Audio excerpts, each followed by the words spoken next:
La France bouge. Que sont-ils devenus ?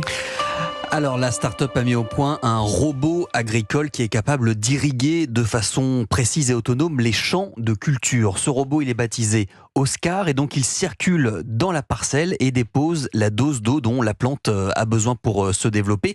Et grâce à des capteurs qui sont disposés dans toute la zone agricole, eh bien l'intelligence artificielle analyse les données pour connaître de façon précise les besoins en eau. Et cette solution permettrait d'économiser 30% d'eau par rapport à un système d'irrigation classique. Bonsoir Henri Desesquelles.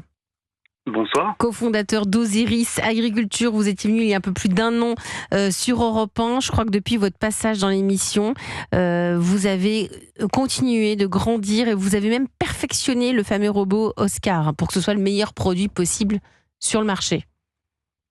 Oui, tout à fait. Depuis notre passage dans l'émission, on a eu de très bons conseils. On a notamment d'abord fait une levée de fonds. Bravo.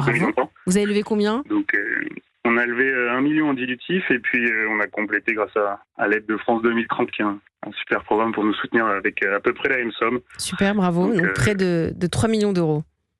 Tout à fait, avec la dette complémentaire. Et ça nous permet en fait depuis un an d'avoir recruté. On est 12 aujourd'hui. On était 4 à l'époque. Donc déjà première chose. Et puis de développer la machine pour l'industrialiser.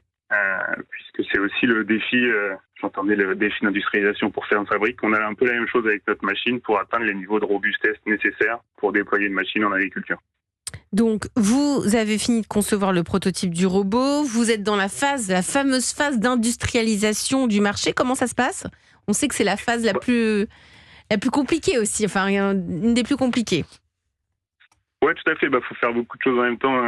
On a la chance d'avoir réussi à vendre une première machine à un concessionnaire. Donc, on a une validation commerciale assez intéressante. Et puis, effectivement, on multiplie les essais sur le terrain pour démontrer et continuer à démontrer l'utilité de la machine. On a démontré 15% d'économie d'eau cette année. Donc, on progresse vers les 30% qu'on vise. Mais c'est un long chemin industriel. Il faut savoir prendre le temps, mais aller vite. Ouais. Ça vous parle autour de la table ? Je vous vois sourire, Charles Delbar, Charles qui est d'une famille d'agriculteurs. Quand on est entrepreneur, on entend, c'est toujours ce paradoxe de prendre le temps, aller vite, être fonceur, être réfléchi. On est toujours entre ces deux extrêmes. Ouais. Jamais au milieu, mais toujours entre les deux extrêmes. Laurent Cavard. Ah oui, mais aussi moi, parce que là c'est la voie du futur, ce qu'on appelle l'agriculture de précision. C'est-à-dire que plutôt que faire du traitement systématique, de l'arrosage systématique pour une parcelle, c'est aller aussi au point où c'est nécessaire, parce qu'il n'y a jamais d'homogénéité des sols sur une même parcelle. Donc effectivement, si on est capable de mettre l'eau, les traitements qui vont bien, sur l'endroit qui va bien, on va en mettre moins et ça sera meilleur pour la plaine. Et en plus, je crois que vous recrutez Henri Desesquelles pour Osiris Agriculture. Vous allez recruter sur différents postes ? Oui, tout à fait. Aujourd'hui, on a 2 postes d'ouverts d'un point de vue ingénieur et puis on en a encore d'autres qui arrivent puisque la production va commencer. Formidable et bravo à vous Henri Desesquelles, cofondateur d'Osiris Agriculture. C'est déjà la fin de La France bouge. Vive les chips, on en a bien appris ce soir sur Europe 1 avec une formidable aventure industrielle pour Alto Bretz. Merci Laurent Cavard. Merci. Merci à vous d'être venu ce soir sur Europe 1. À Charles Delbar, cofondateur de Ferme Fabrique. Vous nous donnerez des nouvelles évidemment. Merci à Marie-Georges, directrice exécutive conseil au sein du cabinet Accenture. Merci à vous d'être venu ce soir sur Europe 1. Benjamin, on se retrouve demain ? Allez, à demain. Et on fait quoi demain ? On va parler de la santé mentale.